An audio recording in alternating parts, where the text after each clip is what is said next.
इस दुनिया में कोई है जो आपके अपने सपनों को साकार करने में कोई मदद कर सकता है तो वो बस आप हो। कैसे? आइए मैं अपनी स्टोरी से आपको बताने की कोशिश करता हूँ इस वीडियो के माध्यम से। दोस्तों, मेरा नाम है आर्या गुप्ता और मैं आपका स्वागत करता हूँ अपनी इस छोटी सी दुनिया में जिसका नाम है द फ्लाइंग आर्या। तो दोस्तों, आइए देर ना करते हुए मैं अपने स्टोरी को साझा करता हूँ आप लोगों के साथ, सो दैट आप समझ सकते हैं कि आप कैसे अपने सपनों को पूरा करने में कैसे मदद कर सकते हैं। तो दोस्तों, मैं 9th-10th पास करने के बाद जो एक मेरी ड्रीम थी, मेरे सपने थे कि मैं क्रिकेटर बनूं, उस सपने की ओर निकल पड़ा था क्योंकि मेरे पास और कोई ऑप्शन नहीं था। मेरी जो फैमिली थी वो बिल्कुल भी मुझे फ़िनांशियल सपोर्ट नहीं कर सकती थी। तो दोस्तों, मैं आगे बढ़ने के लिए मेरे पास और कोई ऑप्शन नहीं था। तो मुझे चूँकि करना था खुद को सपोर्ट, तो मैं आगे बढ़ पड़ा। तो मुझे नहीं पता था कि मैं क्या करूँ। तो ऐसे बहुत सारे गली मोहल्ले से लोग होते थे, बच्चे लड़के होते थे हम एज के, जो कैटरिंग में जाते थे। तो मैं दोस्तों उनके साथ हो पड़ा।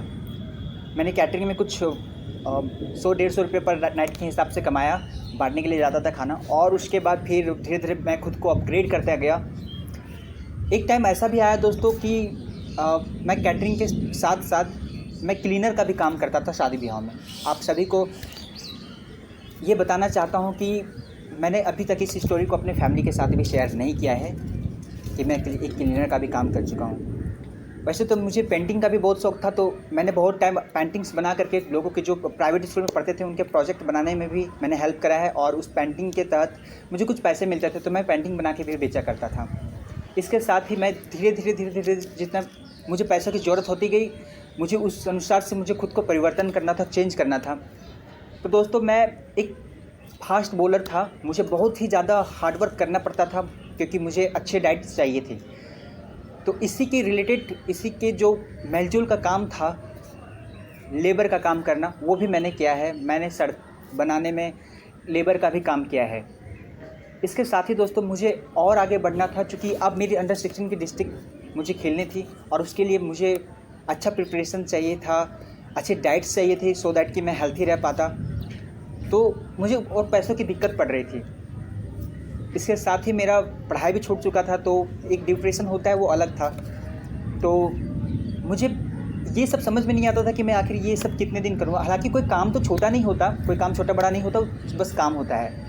बट हमारी सोसाइटी में देखा जाता है कि क्लीनर का काम करता है, वो ये करता है, वो करता है, तो वैसे जज किया जाता है। बट ये मेरे को कुछ फ़र्क नहीं पड़ रहा था क्योंकि मुझे सबसे पहले मेरे सपने दिख रहे थे जो कि एक लेवल पे था। मुझको उसके लिए कुछ भी करना था क्योंकि मेरा जो फैमिली था दोस्तों, वो बिल्कुल भी सपोर्टिव नहीं था। तो फाइनली चूँकि मुझे पेंटिंग आता था, तो मैं डिज़ाइन बनाना स्टार्ट करा, मेहंदी का डिज़ाइन बनाना स्टार्ट करा। एंड बहुत सारे ऐसे टाइम भी मुझे मिले, मौके मिले जब मैं दुल्हनों को मेहंदी लगाने के लिए जाता था। तो उस दौर से भी मैं गुजरा।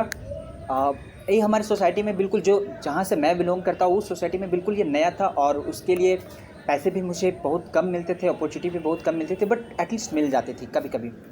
तो उन पैसों को फिर मैं अपने सपनों को पूरा करने में मदद करता था। बट अनफॉर्चुनेटली अंडर 60 में मेरा सिलेक्शन होने से पहले कुछ इंजरी हो गई, तो वहाँ से मैं और ज़्यादा डिप्रेस हो गया। बट दोस्तों, मेरे पास अपॉर्चुनिटी था उस जगह से कि मैं अपने लाइन को चेंज कर सकूँ, फिर भी मेरे को ये मन नहीं किया, पता नहीं क्यों।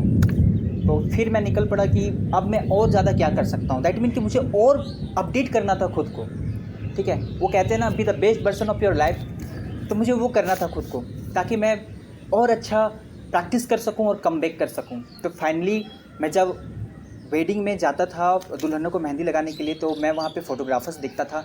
तो क्योंकि मुझे जानने का बहुत इच्छा था, मुझे घूमने का, जानने का, ये सब बहुत इच्छा है। तो मैं फ़ोटोग्राफरों से डील करा कि आखिर क्या होती है ये फ़ोटोग्राफ़ी, कैसे कैसे क्या है इसमें, आप कैसे इन्वॉल्व हो सकते हैं। तो मैंने सारी चीज़ें सीखी उसके लिए। और ऐसा नहीं है कि किसी एक पर्टिकुलर क्लास लिया मैंने, बट नहीं, वो जैसा मुझे बता दिए और वो मैंने करा। बिलीव मी गाइस, जो हम कहते हैं ना कि हम गरीब हैं, हमें अफसोस करना चाहिए या फिर कुछ भी ऐसा, तो आप गरीब नहीं हैं, आपके दिमाग से आप गरीब हो, ठीक है दोस्तों। आप बहुत कुछ कर सकते हो अगर आप करना चाहो तो। इसके लिए मैं नेक्स्ट वीडियो में ज़रूर कुछ ना कुछ आपको 3-4 टॉपिक्स ज़रूर बताऊंगा जो आप इजीली कर सकते हो अगर आप चाहते हो तो, अगर आपको वो करने की भूख हो तो दोस्तों, ऐसे मैं फ़ोटोग्राफ़ी लाइन पे आया और फ़ोटोग्राफ़ी लाइन पे आने के बाद मुझे एक अच्छी खासी रकम मिली। एक सीज़न का मेरा कुल इतना हो गया, मैं आपको वो अमाउंट का नाम तो नहीं ले सकता, बट इतना कह सकता हूँ कि उतना में मैं एक अच्छा सा आईफोन का ब्रांड खरीद सकता हूँ। तो कुछ पैसे मेरे पास आ गए थे। मैंने उन पैसों से, चूँकि मैं अंडर 16 में इंजरी हो चुकी थी मेरी, तो मुझे अब अंडर 19 के लिए लुक करना था। तो मैंने कुछ पैसे इकट्ठे करे, कुछ अच्छे पैसे हो रखे थे मेरे पास, और इकट्ठे करके मैं प्रैक्टिस के लिए एक अच्छा इंस्टीट्यूशन में एडमिशन करवाया। और साथ ही मेरी जो एजुकेशन छूट गई थी, क्योंकि बहुत सारे बच्चे प्राइवेट स्कूल में जाया करते थे पढ़ने के लिए, और बसों में से वो जब गुजरते थे तो मेरी बहुत इच्छा होती थी कि मैं भी ड्रेस पहनता, मुझे भी अपॉर्चुनिटी मिलती कि मैं बस में जाता, मैं भी स्कूल में पढ़ता। तो खैर वो एज तो गुजर चुकी थी, अब ये मेरी कॉलेज की लाइफ थी, तो कहीं ना कहीं ये भी छूट रही थी। बट फिर भी मैंने इस चीज़ को संभाला, उस पैसे से मैंने एडमिशन भी करवाया, मैं खुद भी पढ़ा और कैंप भी करा, काफ़ी अच्छा मेरे में इम्प्रूवमेंट हुआ, और मैं अंडर 19 के लिए लुक भी करा। अंडर 19 मेरी सिलेक्शन हुई। तो दोस्तों, आखिर मैं आपको ये स्टोरी क्यों बता रहा हूँ, क्योंकि बहुत सारे ऐसे स्टोरियाँ हैं ना जो आम लोगों के हैं, तो फिर आखिर मैं बता क्यों रहा हूँ। तो इसके पीछे मेरा बस एक ही मोटिव है। मेरा ये जो वीडियो है आज का, जो मेरी अपनी स्टोरी है, ये ऐसी स्टोरी बहुत सारे हमारे इन्वायरमेंट में हैं, ऐसे सोसाइटी में बच्चे आते हैं जिनके हैं, बट कहीं ना कहीं वो सिचुएशंस में और मजबूरी में फंस के रह जाते हैं उसी काम को लेकर के कि नहीं, और मेरे पास कोई ऑप्शन नहीं है। ठीक है दोस्तों, तो बस मैं ये डेडिकेट करना चाहता हूँ उन सारे बंदों को, उन सारे मेरे भाइयों को, उन सारे मेरे सभी दोस्तों को, तमाम दोस्तों को, कि आप अकेले नहीं हो। अगर मैं कर सकता हूँ तो आप भी कर सकते हो। आप खुद को इंस्पायर करो, आपकी स्टोरी काफ़ी है आपको इंस्पायर करने के लिए, आपको किसी की भी स्टोरी देखने की ज़रूरत नहीं है। ठीक है दोस्तों, तो आप गरीब अपने दिमाग से होते हो, ठीक है, आप अपने फैमिली से, मैं चाहता तो मैं उस लेवल पे ही फंस के रह जाता, मैं लेबर का काम कर लेता, मैं अभी तक कैटरिंग का काम कर रहा था या फिर मेहंदी लगा कर, बट नहीं, मुझे सीखना था, मुझे अपग्रेड करना था, खुद को अपडेट कर रहना था। तो मैंने ये दोस्तों किया, और मैं आपसे भी आग्रह करूँगा कि आप भी, ये आपके पास बहुत ही अच्छा सिचुएशन है, अब आपके पास खोने के लिए कुछ भी नहीं है, तो आप और क्या कर सकते हैं, अपने हॉबीज से ढूंढिए, निकालिए, और आइए अपने आप को बदलें। क्योंकि दोस्तों, जब तक आप गरीब रहोगे ना, ये दुनिया आपको जीने के लिए नहीं देगी। और अगर आप सोच रहे हो कि एक सक्सेस क्या होती है जो एक लेवल पे होता है, जी नहीं, बिल्कुल नहीं। आप स्टेप बाय स्टेप आगे बढ़ते जाओ, वो आपकी सक्सेस है।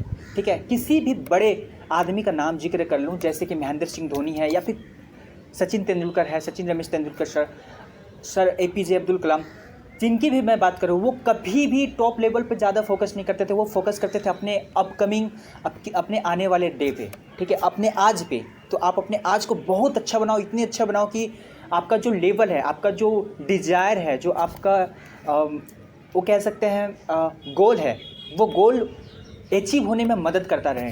तो एक छत चढ़ने के लिए भी आपको ना सीढ़ी पार करना पड़ता है। तो दोस्तों, मैं कहूँगा कि आप अपने सीढ़ी पे फोकस करो, एक स्टेप ये आप एज ए सक्सेस लो, बट उस चीज़ का घमंड कभी मत करना दोस्तों, क्योंकि आप कभी भी इतने बूढ़े नहीं होते कि सब कुछ सीख जाते हो। ठीक है, या फिर आपको कह सकते हैं ऐसा कि कभी भी सीखने की कोई एज ख़त्म नहीं होती।